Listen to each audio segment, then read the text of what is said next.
Chers sœurs, chers frères, bonjour. Aujourd'hui, nous célébrons le 25e dimanche du temps ordinaire. Et le thème de notre méditation, c'est la bonté ou la justice déroutante de Dieu et la justice étroite des humains. C'est tiré de la parabole des ouvriers de la 11e heure dans l'évangile de Matthieu, chapitre 20, versets 1 à 16. Cette parabole, qu'on ferait mieux d'intituler la parabole de la bonté déroutante de Dieu, nous met en face du problème de la justice et de la grâce. Elle bouleverse nos conceptions traditionnelles de la justice en mettant en question nos étroites vues de la justice. Cette parabole nous fait ressortir la tension entre deux perspectives, à savoir la grâce et le mérite de la justice proportionnelle. La justice de Dieu serait-elle essentiellement arbitraire et personnelle, tandis que la justice humaine serait-elle méchante et empreinte de jalousie? Comment sortir de nos vues étroites de la justice pour entrer dans celle de Dieu? Tels sont les 3 points de notre méditation. Premièrement, la bonté ou justice déroutante de Dieu. D'abord, la 11e heure, c'est 17 heures dans notre système horaire. Ces ouvriers de la 11e heure n'auraient donc travaillé que pendant 1 heure pour recevoir la même récompense que ceux qui auraient travaillé pendant 12 heures.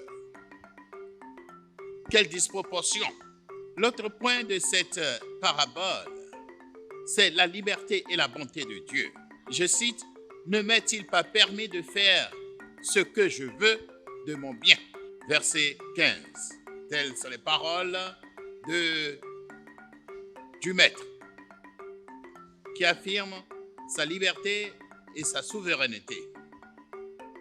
Tandis que nous avons l'esclavage légaliste des humains avec un cœur mauvais ou un œil mauvais.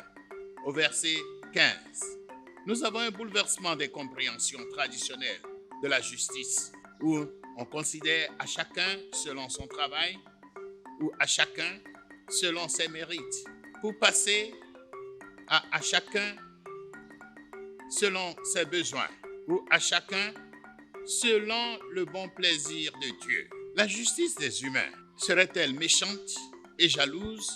La justice comparative tend à oublier les particularités des personnes, tandis que la justice rationnelle semble enfermer Dieu dans la logique, violant son bon plaisir et sa liberté. La jalousie exprime un complexe d'infériorité et le désir de prendre la place des supérieurs. Elle se manifeste alors comme une maladie de l'âme qui conduit au meurtre. Nous avons aussi le nivellement par le bas pour les autres.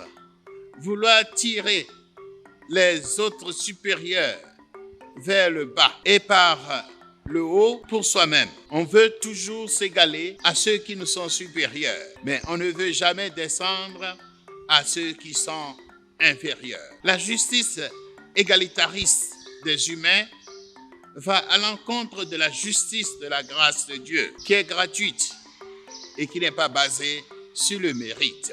Comment sortir des vues étroites de la justice pour entrer dans celle de la grâce de Dieu? D'abord, ne pas regarder ni convoiter les biens de l'autre, car c'est cela, le mauvais œil, thématisé en Afrique comme la sorcellerie. Deuxièmement, laisser Dieu distribuer ses grâces comme il le veut, même quand nous ne comprenons pas comment ni pourquoi il le fait. Troisièmement, apprécier les dons que Dieu nous a faits, comme s'ils semblent petits à nos yeux et aux yeux des autres. Prions, Seigneur, préserve-nous du mauvais œil et de l'esclavage, du légalisme égalitariste. Donne-nous de penser et d'agir selon la bonté déroutante de ton cœur pour manifester ton royaume dans notre monde d'aujourd'hui. Amen. N'oubliez pas de vous abonner gratuitement à cette chaîne.